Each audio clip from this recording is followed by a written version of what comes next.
ನಮಸ್ತೆ. ಈ ಸಂಚಿಕೆಯಲ್ಲಿ ನಾನು ಧನುರ್ ರಾಶಿಯವರಿಗೆ ಯುಗಾದಿಯ ಫಲ ಎಂಬುದಾಗಿ ಮಾತಾಡ್ತಾ ಇದ್ದೀನಿ. ಇದನ್ನು ಮೊದಲು ನಾವು ನೋಡಿದಾಗ ಸದ್ಯದಲ್ಲಿ ಧನುರ್ ರಾಶಿಯವರಿಗೆ 4ನೇ ಮನೆಯಲ್ಲಿ ಶನಿ, 3ನೇ ಮನೆಯಲ್ಲಿ ರಾಹು, 7ನೇ ಮನೆಯಲ್ಲಿ ಗುರು ಇದ್ದಾನೆ ಮತ್ತು 9ನೇ ಮನೆಯಲ್ಲಿ ಕೇತು ಇದ್ದಾನೆ. ಇಷ್ಟು ಧನುರ್ ರಾಶಿಯವರಿಗೆ ಇರುತ್ತೆ. ಅಂದರೆ ಗುರು ಯಾವಾಗ ಒಳ್ಳೆಯದಾಗಿರ್ತಾನೆ ಆವಾಗ ಕೆಲವು ಬದಲಾವಣೆಗಳು ಅದೆಲ್ಲ ಕಂಡು ಬಂದಿರುತ್ತೆ. ಮತ್ತು ಶನಿ 4ನೇ ಮನೆಯಲ್ಲಿದ್ದಾನೆ, ಅರ್ಧಾಷ್ಟಮ ಶನಿ. ಇದು ಹೋದ ವರ್ಷದ ಥರನೇ ಇರುತ್ತೆ. ಮುಖ್ಯವಾಗಿ ನಾವು ಗಮನಿಸಿದಾಗ ಸ್ವಲ್ಪ ಕೇತು 9ನೇ ಮನೆಯಲ್ಲಿರೋದ್ರಿಂದ ಅವಕಾಶಗಳು ತಪ್ಪೋಗುವುದು ಇದೆಲ್ಲ ನಾವು ನೋಡಿರ್ತಾರೆ ಹೋದ ವರ್ಷ. ಈ ವರ್ಷ ಅದೆಲ್ಲ ಸ್ವಲ್ಪ ಕಡಿಮೆ ಆಗುತ್ತೆ. ಆದರೆ ಒಂದೇನೆಂದರೆ ಗುರು 8ನೇ ಮನೆಗೆ ಬರ್ತಾ ಇದ್ದಾನೆ, ಮತ್ತು ನಂತರ 9ನೇ ಮನೆಗೆ ಹೋಗಿ ಮತ್ತೆ 8ನೇ ಮನೆಗೆ ಬರ್ತಾ ಇದ್ದಾನೆ.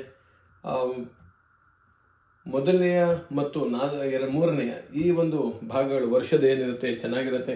ಅಂದರೆ ನವೆಂಬರ್, ಡಿಸೆಂಬರ್, ಜನವರಿ ಆಗ್ಬೋದು, ಮತ್ತು ಮೊದಲನೇ ಏಪ್ರಿಲ್, ಮೇ ಈ 2 ತಿಂಗಳುಗಳು ಇಷ್ಟು ಗುರು ಯೋಗಕಾರಕನಾಗಿರ್ತಾನೆ ಧನುರ್ ರಾಶಿಯವರಿಗೆ.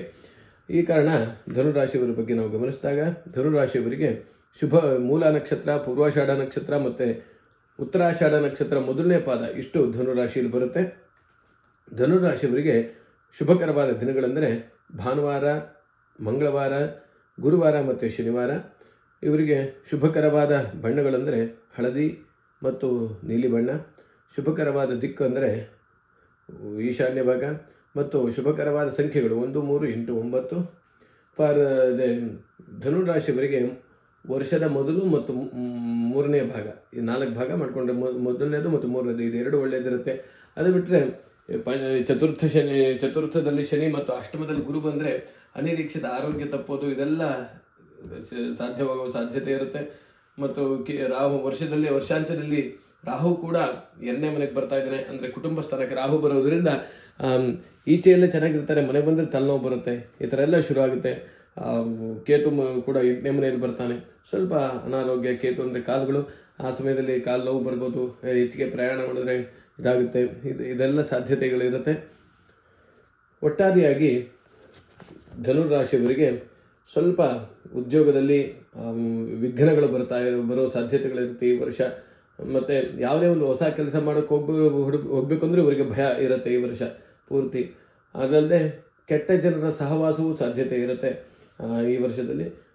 ಮುಖ್ಯವಾಗಿ ಇದು ಇಷ್ಟೇ. ಆದರೆ ಗುರು ಯಾವಾಗ ಯಾವಾಗ ಸಿಂಹರಾಶಿಗೆ ಬರ್ತಾನೋ ಅಂದರೆ ನವೆಂಬರ್, ಡಿಸೆಂಬರ್, ಜನವರಿ ಈ 3 ತಿಂಗಳಲ್ಲಿ ಒಳ್ಳೆಯ ಕೆಲವು ಕಾರಣಗಳಿರುತ್ತೆ. ಮಂಗಳ ಕಾರ್ಯಗಳ ಮನೆಯಲ್ಲಿ ನಡೆಯೋದಿರ್ಬೋದು, ಅಥವಾ ಬಂಧುಗಳನ್ನು ಒಡಗೂಡಿ ಪ್ರಯಾಣ ಮಾಡೋದಿರ್ಬೋದು, ಆ ಬಂಧುಗಳ ಸಹಾಯ, ಇವೆಲ್ಲ ಸಾಧ್ಯತೆಗಳು ಈ ವರ್ಷಗಳ ಕಂಡು ಬರುತ್ತೆ.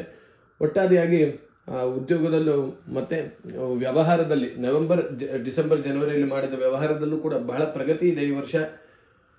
ಒಟ್ಟಾರೆಯಾಗಿ ಒಳ್ಳೆಯ ಒಂದು ಶುಭಕರವಾದ ವರ್ಷ ಅಂತ ಹೇಳಿದ್ರೆ ತಪ್ಪಾಗಲಾರದು. ಧನುರ್ ರಾಶಿಯವರಿಗೆ ಲಕ್ಷ್ಮೀನಾರಾಯಣರದೇ ಪಾರಾಯಣ ಮಾಡಬೇಕು ಮತ್ತು ದುರ್ಗಾದೇವಿಗೆ ನಿಂಬೆಹಣ್ಣಿನ ದೀಪ ಹಚ್ಚೋದ್ರಿಂದ ಎಲ್ಲ ರೀತಿ ಒಳ್ಳೆಯದಾಗುತ್ತೆ. ನವಗ್ರ ಅರಳಿ ಮರ ಪ್ರದಕ್ಷಿಣೆ ಮಾಡೋದು ಕೂಡ ಒಳ್ಳೆಯದು.